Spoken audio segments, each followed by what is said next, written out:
সে পরম অমৃত স্বাদ যে লাভ করেছে তার কাছে সবই তুচ্ছ। এ সংসার তখন মরীচিকার মতো, তখন সবকিছু ছেড়ে সে ছুটে চলে ঈশ্বরের দিকে, ঠিক হোমা পাখির মতো। তার চোখে তখন ঈশ্বর অতি আপনার লোক। সেই আপনার লোককে ভুলে গিয়ে আমরা জড়িয়ে পড়ি লাস্যময়ী পৃথিবীর মায়ায়। ভাবি স্ত্রী, পুত্র, কন্যা, আত্মীয় এরাই আপনার জন। তখনই মানুষের জ্ঞানময় জীবনে নেমে আসে অজ্ঞানের অন্ধকার। তাই শ্রীরামকৃষ্ণ বলেছেন, আমি ও আমার এরই নাম অজ্ঞান। ঠিক জ্ঞান, হে ঈশ্বর তুমি সব করছো, আর তুমি আমার আপনার লোক। আর আমার এই সব ঘর বাড়ি পরিবার আত্মীয় বন্ধু সমস্ত জগৎ সব তোমার। আমার ঘর বাড়ি পরিবার ছেলে পুলে বন্ধু বিষয় এসব অজ্ঞান। গুরু শিষ্যকে বোঝাচ্ছিলেন, দেখো, ঈশ্বরই কেবল তোমার আপনার, আর কেউ আপনার নয়। বড় কঠিন কথা বললেন গুরুদেব। আপনি যাই বলুন, আমার মা, আমার পরিবার এরা আমার বড়ই আপনার লোক। এরা আমার কত যত্ন করেন, আমাকে না দেখলে চোখের অন্ধকার দেখেন, আমাকে ওরা খুব ভালোবাসেন। ও তোমার মনের ভুল। কি বলছেন গুরুদেব? মনের ভুল? ও হতেই পারে না। ওই দেখুন না, আমার স্ত্রী কেমন আমার জন্য পথ চেয়ে আছে, আমাকে দেখে ছেলে মেয়েগুলো কেমন ছুটে আসছে। ওই দেখুন আমার বুড়িমাকে কেমন আমার জন্য অস্থির হয়ে উঠেছে। এরা আমার কত আপনার। আমি তোমায় দেখিয়ে দিচ্ছি, কেউ তোমার আপনার নয়। এই নাও কখনো বড়ি নাও, বাড়িতে গিয়ে খেয়ে শুয়ে পড়বে। তোমাকে মরার মতো মনে হবে, কিন্তু তোমার জ্ঞান থাকবে, সব বুঝতে পারবে।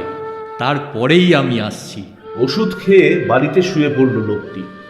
হঠাৎ তাকে শুয়ে পড়তে দেখে স্ত্রীর মনে সন্দেহ হল। জিজ্ঞেস করল সে, হ্যাঁ গা, কোনো অসুখ বিসুখ করেনি তো? অবেলায় শুয়ে পড়লে কেন? হুমা, কোনো সাড়া নেই যে। কি হলো গো? ওগো, তোমরা কে কোথায় আছো? ছুটে এসে দেখো গো। মা এলেন ছুটে, বললেন, বৌমা, এত কাঁদছো কেন? আরে এ কি, খোকার কি হলো? অমন শুয়ে আছে কেন? ওরে রামু, কি হলো রে বাবা? ওঠ বাবা, আমার দিকে তাকা। এই যে কথা বলছে না। ওরে রামু রে, তুই কোথায় গেলি রে বাবা? ঠিক সেই সময় এলেন গুরুদেব। বুড়ি লুটিয়ে পড়ল গুরুদেবের পায়ে, কেঁদে বললে, বাবা, রামুকে বাঁচান বাবা, ও যে কেমন হয়ে গেছে। তবে কি ও নেই?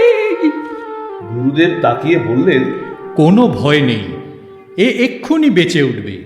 তবে একটি কথা আছে, আমার হাতের এই ওষুধটি আগে একজন আপনার লোককে খেতে হবে, তারপর ওকে দেওয়া যাবে।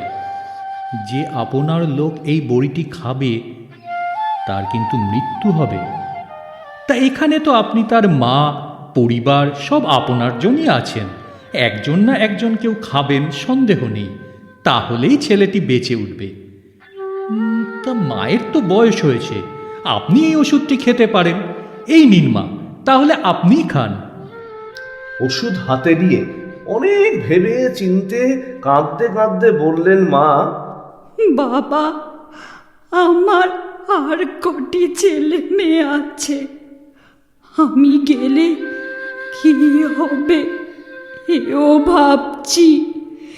কে তাদের দেখবে, খাওয়াবে, তাদের জন্য ভাবছি। ও, তাহলে মা লক্ষ্মী, তুমি ওষুধটি খাও। একজনের প্রাণ না দিলে তো এই ছেলেটিকে বাঁচাতে পারবো না। ও গো, ওর যা হবার তা তো হয়ে গেছে গো। আমার অপগণ্ডগুলির এখন কি হবে বলো? কে ওদের বাঁচাবে? আমি কেমন করে ওষুধ খাই আমার কপালে যা লেখা আছে তা কে গণ্ডাবে গো?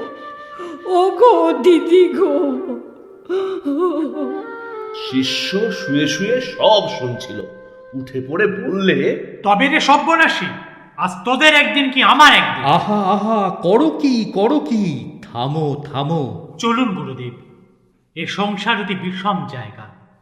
যাদের এতদিন ভেবেছি প্রাণের প্রাণ, সংসারে অতি আপনার, বিপদকালে জীবনের দুর্দিনে বুঝলাম স্ত্রী পুত্র ভ্রাতা মাতা কেউ কারুর নয়। হ্যাঁ, জেনে রাখো, তোমার আপনার কেবল একজন, ঈশ্বর।